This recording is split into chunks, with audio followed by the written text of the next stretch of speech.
Welcome to the Ascend Growth AI podcast, where we mix smart growth moves with a little AI magic. I'm Nikki. Let's dive in.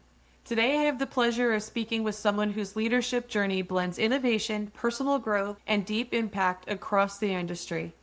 Al Wynant is a seasoned leader with 34 years at the intersection of speaking, coaching, and event technology.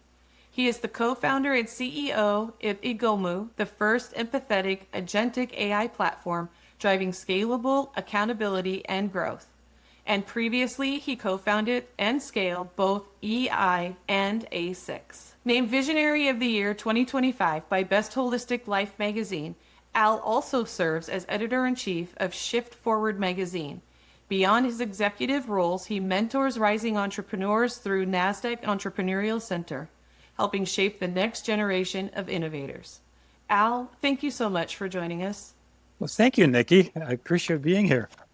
Tell us about Ingomu. What does this company do and what brought you into creating it? So I've always had this, ever since I got 34 years started, always had the desire to make a positive difference.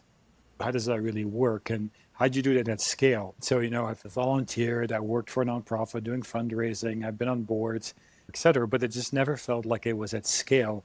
A couple of years ago, I sat down with my co-founder and we realized we had these connections to our other company with all these amazing speakers and coaches.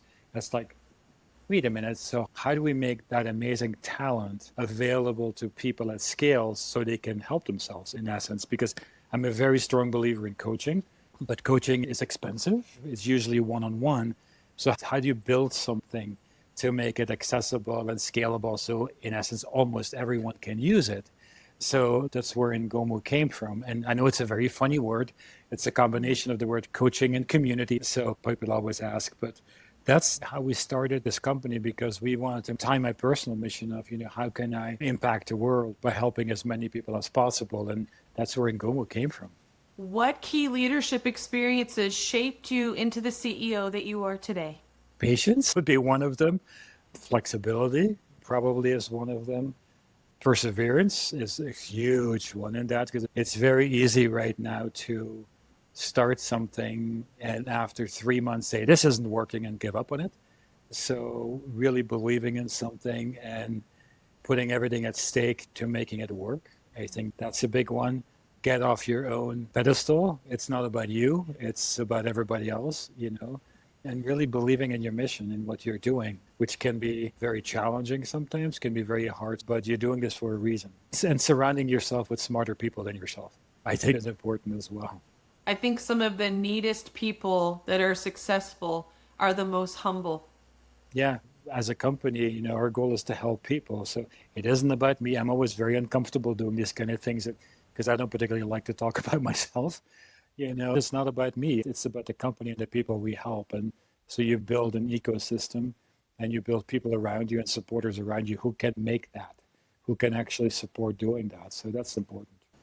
When you look back at your career, what was the moment you realized this was the work you were meant to do? As I said earlier, I've always had this need to help people discover what that really meant.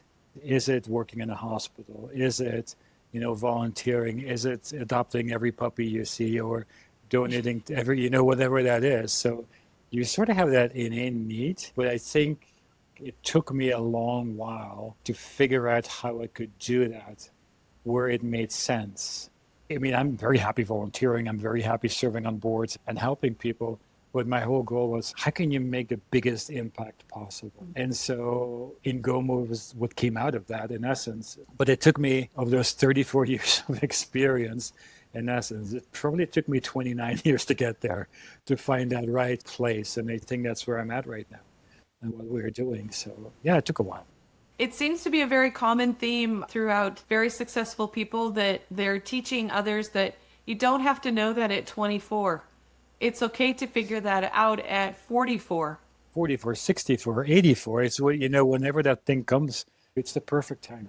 And all the things before that, we're building up for this moment. Everything is always coming together. What are the core values or leadership principles that guide you inside Ingomu? So communication, You try to do that as well as you can with everyone. I think accountability is important and being coachable is important. Those three things are pretty high on the list, I think. But also, as a company, you have a mission as a company. And I think rallying everyone around that mission, so everyone who is part of the team, being it coaches, being it vendors, whoever that is, they all believe in what you're trying to do and they've all Yeah. bought into it. I have amazing coaches that we work with that have been with us since the beginning when we didn't know what Ingomu was going to be. When we were going like, we have this idea for this great thing. Would you like to be a coach? I just spoke with a few this morning in a meeting where I was like, you have been here since the beginning. You've never given up on this idea and you're still here, which is remarkable. And then, being honoring that commitment that other people make and being grateful for that. I think that's really important. That's a reflection on you. So you're the leader that reflects those very things you're talking about, and people stay with people they believe in, and they stay with missions that they believe in. So that's a very good job. I know that you don't want to be praised, but I am going to take a moment to recognize. I think that is because of you. That's fantastic.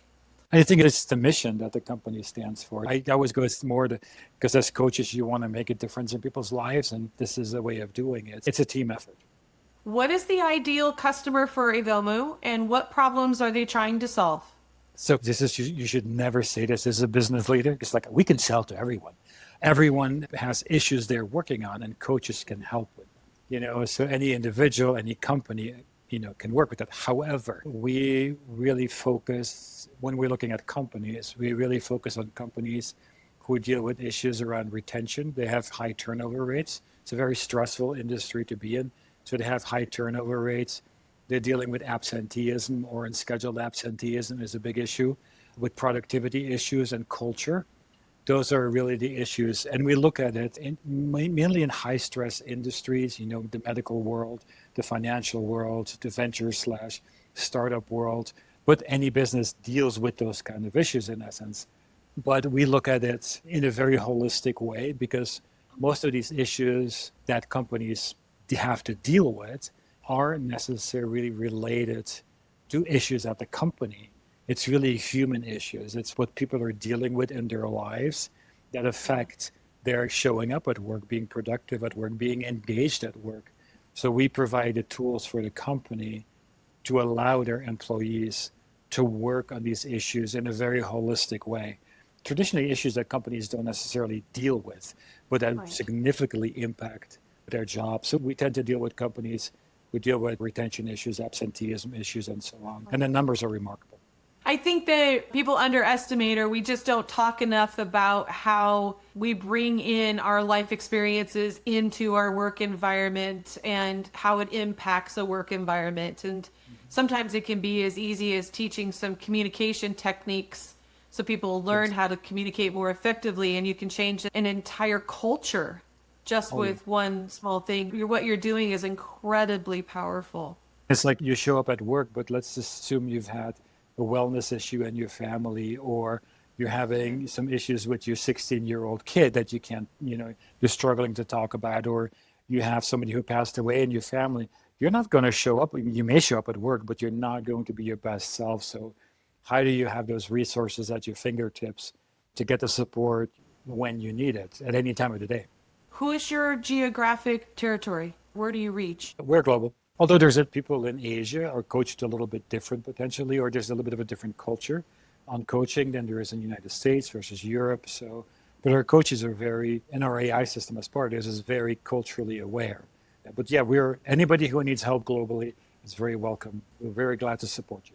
How do you pick your coaches? They go through a vetting process. So we are not a one-on-one coaching platform. It's hard to be scalable. In that context, you have to work with thousands of coaches to make that work. We holistically look for coaches that fit a piece of the puzzle around life, wellness, career, and soul, spiritual issues. And so we require that our coaches have at least 10 years of experience, that they are certified in the area they're coaching on. Now, for some areas, that's not always possible because there's no certification in certain areas of coaching, but that they also have lived the experience in a way. So it is not sort of theoretical stuff you're coaching on. You've been through it. And so that's what we look for. And then we let them, we train them, on how to coach. How do you do group coaching on an app? It's a little bit different than sitting in a room one-on-one with it, or even like we are speaking one-on-one. It's very different. So they're going through a vetting process before we invite them to be on the app. What shifts or trends in personal growth or coaching space are impacting your growth strategy right now? I think with, AI is such a big thing right now. And I think from the coaching perspective, there's a conversation going on is, will AI replace coaches? And so I see that conversation on LinkedIn, to the International Coaching Federation, other organizations that deal with coaching. But I don't think it will replace coaches, because coaching is such a human. You have to have the experience, live the experience, that connection you're making. But I think AI plays a supportive role in accountability, in nudging the coachees, so to speak, keeping the coach on track and so on. So I think that's a big trend. And I think coaching topics may change a little bit as humans evolve, as needs evolve. Coaching topics change a little bit as well. And I like to see some more, because right now everyone can be a coach. If you wake up tomorrow and say, I'm a life coach, that's okay. You can be a life coach. I'd like to see a little bit more structure around that, and licensing potentially around that, where, it is a certified profession. You have some letters behind your name, so to speak. I think that's something I'd like to see happening as well. I agree with you that your coaching is never going to be a bot. People do crave that actual life interaction and that human touch. You are not replaceable. But I do also agree that the AI can be an organizational part. Keep it organized, keep it focused, analyze what people are talking about or thinking about or going through to give you the topics to continue to research on. I think that's great. When these trends show up, what are you doing to adapt or mitigate the impact? You have to be aware of what's going on, and you have to look at what the potential impact of any of these trends are. And, are they really trends, or are they just the newest fad? So you have to really look at that. I think coaching is not a short-term thing to begin with. It is a long-term, commitment, process, etc. It is not something you say, I'll go to one coaching session and everything is magically okay. There's a process to it. So you have to look at the impact of all of that on that process and what the outcomes can be. So I think awareness is really important as part of that. And one of the things we've just finished and done is, because coaching is the Wild West a little bit, AI definitely is the Wild West right now, it feels like. So we're a very strong believer that in AI for good, but you can just say that, what does that really mean on paper? So we've developed to protect that whole, how we operate as a company, how we protect our users, how we protect our coaches. We developed an AI constitution. How do we operate as a company around that? What processes are we using? And so on. So I think that's another tool that helps us deal with what is or what may be happening on that side of the business. So, are there underserved segments in your industry? So coaching, I think, is an interesting thing, and it's a part of the challenges that we potentially face, or that we may face, is people still look at coaching as a one-on-one C-suite type opportunity. So I work with you, you work with me, we pay several $100s an hour to do this. So we changed that to, accessible, affordable, with virtual group coaching. So we changed the model. That's a challenge. But then we also make that available not just to the C-suite, we make it available to everyone in a company. So there's a whole layer on the corporate side that's underserved with coaching. So anybody, that could be janitorial staff, that could be admin people, that could be front desk person, just anybody really. So that's sort of the layer under that, has a huge impact on your work, on your operations, but that is in essence underserved. And then there's industries as well where people potentially don't invest in their people, where it is high turnover, high churn, because it's a minimum wage job, but for a little tiny bit of investment, because it costs a lot of money to replace people, even in those jobs. So how do you spend a little bit of money onto keeping the employees you have? So yeah, there's a whole layer there.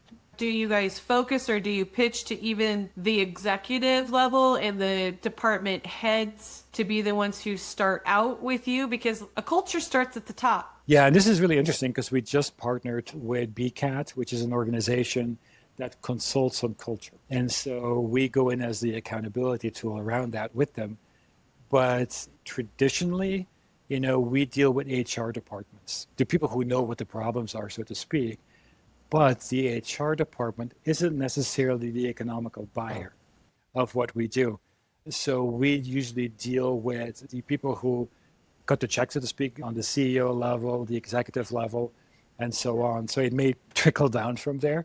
However, the HR and the learning and development departments are the ones that are dealing with those problems around absenteeism and retention and engagement and so on. But they're not always the people able, they want to, but they're not always able to buy the tools in essence they need. So we tend to deal more with the leaders of the company who work with those departments. How is Agomu currently using AI inside the platform today? So we developed our own empathetic agentic AI. So we use it to keep our users accountable. For example, when a user comes into the platform, the AI will ask them, what do you want to accomplish? What do you want to work on? And how do you want to feel when you go through this? And so from there, the system will, based on the real coaches and the data we have, develop a plan for the users. Do you want to accomplish this goal in 30 days, 60 days, 90 days, whatever days you want in there? And so it will work with them on creating that plan. And then we'll start getting to know the user. It will recommend coaches to work with, sessions to go to, and it will start learning how you engage with the platform. So it will start giving you daily nudges like, hey, by the way, here's a task, here's your next step. It will give you journaling prompts to write about it, and it will get to know you as part of this process. It's very human as part of that. So it starts to get to know you with your feelings. I've used it myself when I go, like, I'm having a really crappy day. And it starts like, oh, I'm sorry, and starts helping you through this, working through that and so on. But it doesn't replace the coaches. It really enhances what the coaches are doing, and it recommends coaches to work with, but it keeps you on track based on what you are working on as an individual. That's fantastic to say this is an emotion or a feeling I'm feeling right now, and having AI pop in there for those reminders or breathe. When the last lady I was chatting with, we were talking about this breathing technique app that I just got and how incredibly effective it is at either energizing or calming. And we just don't realize because we're not taught to think about the impact that your breath can have. But just, I agree with you to have that incorporated into your platform. It doesn't take away from your coach. It actually gives you the instant thing that you need in the moment you're feeling the emotion, but then draws you back to the coach for the long term. Man, maybe I need to deal with this because I noticed I had to be encouraged to breathe 6 times today. So what mentally am I going through that I should overcome with my coach? So maybe tomorrow or the next day I only need to breathe 3 times, or I don't need to be reminded at all. Yeah, and this AI is called Eric. So Eric will start noticing that, of the users you're working with. And then you can ask Eric for advice. It will share advice with you based on coaches. It will say, do you want a recommendation for a coach to watch a session now? So all of our sessions are recorded as well. So because we do live coaching. This is not just on demand. So basically, we run live coaching sessions. People can jump into and work with a coach live in a group setting. But if you're like in 2:00 in the morning, if you're laying in bed and you go like, oh my God, I'm dealing with this, Eric will say, why don't you go watch this session right now? And recommend to watch an on-demand session, so to speak. And you can still connect with the coach. So yeah, it becomes very aware of what you're doing. That is really neat. Which leads me to my next question. Over the next 12 to 24 months, how do you see AI engaging even more in your business? It becomes more and more engaged with it. So it gets to know the users better. It gets to know the coaches better.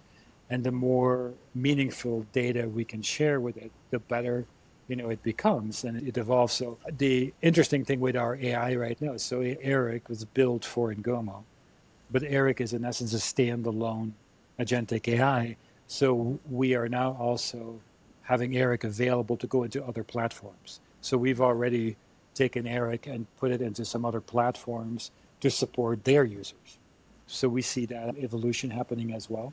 It is a tool. And then we also look not at Eric, we look at other AI tools out there that we use as a company, because we all use ChatGPT. It's an AI tool somehow, but what tools out there can help you run your business better, more meaningfully. So it makes sense from sometimes on the sales side, content side, and so on. So you look at all of that, what you can implement in your business. And then on the Eric side, I think it's really meaningful to the client is that, coaching is completely confidential. So we're never going to say, you know what, Nikki is working on this. She's very stressed today. We will never share that with anyone. Only you know that with your app. We can work with a company. We can say, you know what, suddenly we saw that 2% of your employees were working on stress-related issues. It jumped up to 30%, 40, 50% this last week. What's going on? So the businesses can then see what trends are developing within their companies, what are people working on without, we're very cognizant of privacy with coaching. And so we'll never share that information. But if there's certain trends developing, I think that will become stronger as well. I think that's fantastic. You don't have to give up personal information to see trends. Correct. And see what's going on. And that's also incredibly valuable information for people to know, because then they know how to adapt or implement things within their company to keep everybody feeling good. What are you the most proud of about Ingomu right now? This has been a journey, from having this idea to building this, making sure it works, making sure that the efficacy numbers are great, that the percentage of people using the tool. When we look at apps out there, we know what the average churn rate is. We know what that looks like for any apps out there for our industry, seeing that we're 6 times higher than that, seeing that 80% of our users use our app on a daily basis to engage with it.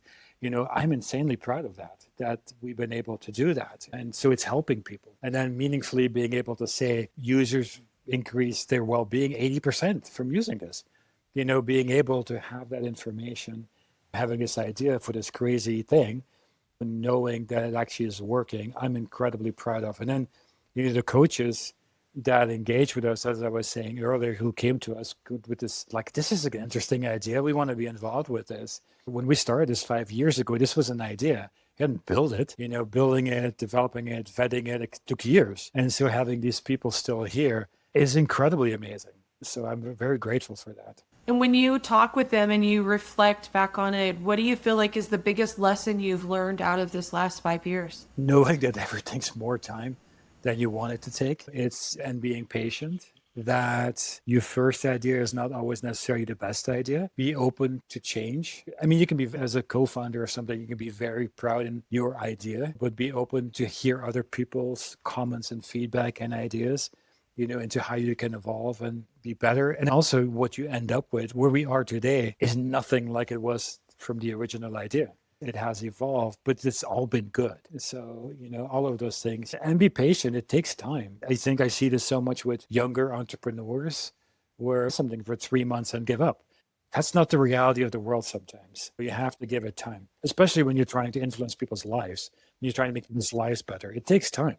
You are a pure reflection of perseverance, character, persuasion, and a positive attitude and a drive to help people. It's been an amazing conversation, and I really am grateful to know you. It always takes having a conversation with someone to really understand who they are and what their heart motive is. And it's really neat to watch the story unfold as the conversation and the questions get answered. Given that you're used to solving problems and growing and developing a company through time and experience, what are you focused on right now to keep pushing forward? Sales, that's always a driver. But I think how the company has evolved from being the Ingomu coaching app, some other opportunities have come out of that. As I said, we can take Eric and put Eric into other platforms so they can benefit from that accountability piece of it. We've also are having opportunities to take Ingomu as the app as it is, but taking it as a white label and having it focus on very specific areas of coaching, around wellness or specific career things and so on.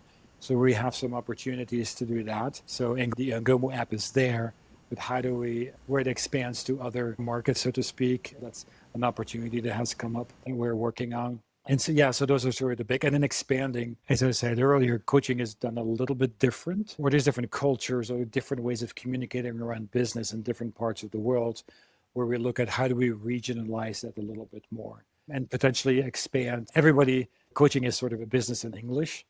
However, how do we potentially open that up to Spanish, to French, to other languages around the world with coaches who can do that in those languages and are potentially a little bit more culturally sensitive to those parts of the world. I mean, we're talking to organizations right now in Africa. So, and that will be an interesting way of, is it different? How do we, I've never lived there. I don't know. I have to be open to different ways of doing things. So that will be an interesting evolution as well. So This has been incredible. So thank you for sharing your journey, your insights, and your vision behind Ingomu. Conversations like this remind me that we are more connected than we think, and it's neat that people are concentrating on connecting with other people and making their lives better too. Because I think so often we think everybody's self-centered, and not everybody is self-centered. People are actually thinking about other people way more than we realize. To our listeners, thank you for tuning in to Ascend Growth AI podcast. If you enjoyed today's episode, follow the show, leave a review, and share it with somebody who's ready to elevate their growth strategy with a little AI magic.